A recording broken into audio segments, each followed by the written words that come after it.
আমার হাতে যে দেখতে পাচ্ছেন এটি কিন্তু স্বর্ণ নয়। স্বর্ণ মনে করে ভুল করবেন না। এটি কিন্তু তামার পুতুল।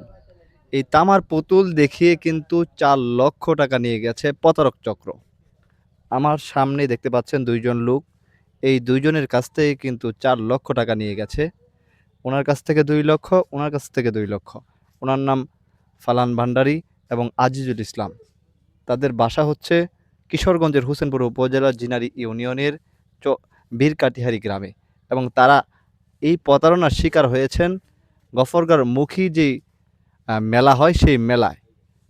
সেই মেলা থেকে কিন্তু এই পুতুলের যিনি মালিক ছিলেন তার সঙ্গে আ তাদের পরিচয় হয় এবং সেখান থেকে কিন্তু তারা প্রতারণার শিকার হয়েছেন।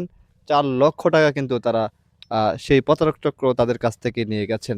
আসলেই ওনারা কিন্তু যে ৪ লক্ষ টাকা দিয়েছেন আ ঋণ করে, দেনা করে এবং সুদি করে কিন্তু সেই টাকাগুলো কিন্তু তারা দিয়েছিলেন। এখন প্রায় অসহায়ের মতো কিন্তু তারা হয়ে গেছেন। আমরা একটু জানতে চাইবো আজিজুল ইসলামের কাছে, এই যে ঋণ করে আপনি টাকাগুলা দিয়েছেন, এতগুলো টাকা পরিবারের পক্ষ থেকে কতটুকু চাপ অনুভব হচ্ছে এখন? কি আর চা বাইতে তো জায়গা দেয় না। রাত করে নিজেরা লইয়া কেমন লাগে। বাদ দিলে তরাই দিলে বাদ দেনা। ঠিক মতো করে বালিশ দেনা হুতার লাগিয়া মুসু দেনা টাঙ্গাইয়া ঘরে কলে মশা কাক দি। আসলেই পরিবারের বিষয়গুলো খুবই কথা বলছেন। আসলে উনারা বাসায়ও সেরকমভাবে এখন আর সম্মান নিজে পাচ্ছে না। হাতে লইয়া কেমন লাগে। পরিবারের কাছ থেকেও এখন আর সাপোর্ট পাচ্ছে না। কারণ অসহায় পরিবার। ২ লক্ষ টাকা ঋণ করে সুদি করে টাকা দিয়েছিলেন। এখন উনার পরিবারও সেরকমভাবে সাপোর্ট দিচ্ছে না এমনটাই বলছেন। আমরা একটু পালান ভান্ডারীর কাছ থেকে জিজ্ঞাসা করব। আপনিও তো ঋণ করে দিয়েছিলেন টাকাগুলো।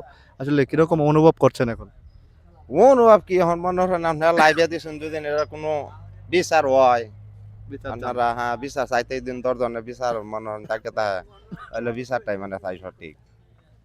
সময় দর্শক আসলে উনারা এখন আর কি বলবেন? এখন প্রতারণার শিকার হয়েছে। এই পুতুল দেখিয়ে ৪ লক্ষ টাকা উনাদের ২ জনের কাছ থেকে নিয়ে গেছেন। উনারা অসহায় হয়ে পড়েছেন এখন।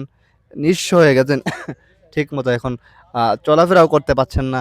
কারণ আ যেদিকেই যায় এখন এই তাড়নায় শুধু যে ৪ লক্ষ টাকা কিভাবে আমরা দিলাম সেই প্রতারক চক্রের কথা খালি শুধু তাদের মনে হয় এবং মাঠে অক্লান্ত পরিশ্রম করছেন তারা।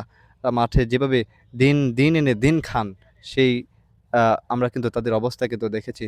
তারা এখন ঋণের বোঝা নিয়ে কিন্তু তাদের চলতে হচ্ছে। আপনারা যারা ভিডিওটি দেখবেন, এই প্রতারক চক্রদেরকে যদি আপনারা খুঁজে পান অবশ্যই আমাদেরকে জানাতে পারেন। পাশাপাশি আপনারা কিন্তু সতর্ক হয়ে যাবেন এই প্রতারক চক্র থেকে। এরকম পুতুল দেখিয়ে বিভিন্ন জিনিস দেখিয়ে কিন্তু আপনাদের কাছ থেকে লক্ষ টাকা হাতিয়ে নিতে পারে। ওনাদের কাছ থেকে আপনারা শিক্ষা নিয়ে আপনারাও সতর্ক হয়ে যাবেন। সম্মানিত দর্শক, সততা মিডিয়া ডাবল অনে সবসময় আপনাদের কথা বলে।